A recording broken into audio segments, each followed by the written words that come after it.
Blood relations లో 3 to 4 models ఉంటాయి అంతే. ఆ 3 to 4 మోడల్స్ చెప్తాను. ఏ క్వశ్చన్ ఇచ్చినా కూడా మీరు మన 3 వీడియోస్ వినేసి బ్లడ్ రిలేషన్స్ చేయగలుగుతారు. Okay, so A B brothers, A B family tree diagram చేస్తే బ్లడ్ రిలేషన్ కోసం చిటికలో చేసింది. So A B brothers, so A B అనే వాళ్ళు ఏంటి బ్రదర్స్. సో ఏ వీళ్ళిద్దరు ఏంటి బ్రదర్స్, అంటే సేమ్ జనరేషన్ సంబంధించిన వాళ్ళు. బి సిస్టర్, సి బి యొక్క సిస్టర్ ఎవరు, C sister brother same generation C. B sister C and C female.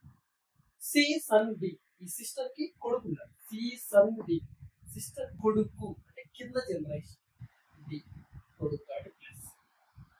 Then then A relation to D, ఈ A relation to D question ఎప్పుడు confuse కాదు. ఈ first ఇచ్చిందే ఏ relation to, తెలుగులో అర్థం చేస్తుంది. ఏ రిలేషన్ టు డి, ఏ అనేవాడు డిని ఏమని పిలుస్తాడు. ఇక్కడ నేను ఏ ఉన్నాను, డి ఉన్నాడు, ఏ నేను ఏం పిలవాలి, ఏ అనేవాడు డిని ఏమని పిలుస్తాడు. ఏ రిలేషన్ డి, ఏ అనేవాడు డిని ఏమని పిలవాలి. సో ఏమని పిలవాలి, ఏకి సికి ఏం రిలేషన్, ఏ వచ్చి చెల్లెలు, చెల్లెలు కొడుకు ఏమవుతాడు, అల్లుడు మేనల్లుడు అవుతాడు. ఇంగ్లీష్ అయితే నిఫ్యూ నీస్ ఆన్సర్. జస్ట్ చూసావా, చిటికలో రాసే ఓన్లీ ఫ్యామిలీ ట్రీ డయాగ్రామ్ తీస్తే చాలు. ఇది మోడల్ 1. మోడల్ 2 చూద్దాం.